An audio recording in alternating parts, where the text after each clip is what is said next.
Bakı ilə Bişkek arasında münasibətlər ən yüksək zirvəyə çatdı. Azərbaycan Prezidenti İlham Əliyevin Qırğızstana 2 günlük dövlət səfəri Türk dünyasının inteqrasiyasında yeni bir səhifə açdı.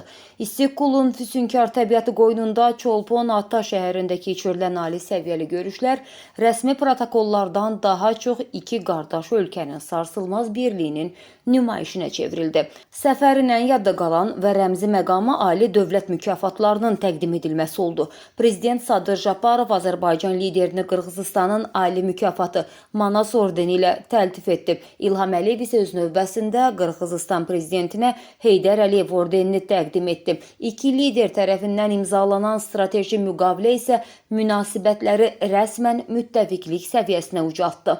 Bu müttəfiqlik təkcə sözdə deyil, həm də böyük investisiyalarda özünü göstərir. Səfər çərçivəsində tərəflər ortaq layihələri maliyyələşdirən Azərbaycan-Qırğızstan İnkişaf Fondunun kapitalını 2 dəfə artıraraq 200 milyon dollara çatdırdılar. Energetika, neft tədarükü və logistika sahəsində növbəti 5 il əhatə edən strateji yol xəritəsi təsdiqləndi.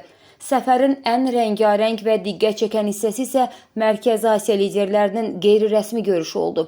Azərbaycan, Qırğızstan, Özbəkistan və Tacikistan prezidentləri İstiqbol sahilində bir araya gələrək regionun gələcəyini və yeni golf klubunun açılışını səmimi mühitdə müzakirə etdilər. Bu, regional liderliyin və etimadın ən bariz nümunəsi kimi tarixə düşdü. Birinci xanım Mehriban Əliyevanın Çolpon Atadakı uşaq reabilitasiya mərkəzini ziyarəti ilə humanitar bağlar daha da isindi. İyulun 31-də uğurla başa çatan bu dövlət səfəri göstərdi ki, Bakı və Bişkek artıq təkcə dost deyil, regionun taleyini birlikdə yazan iki strateji müttəfiqdir.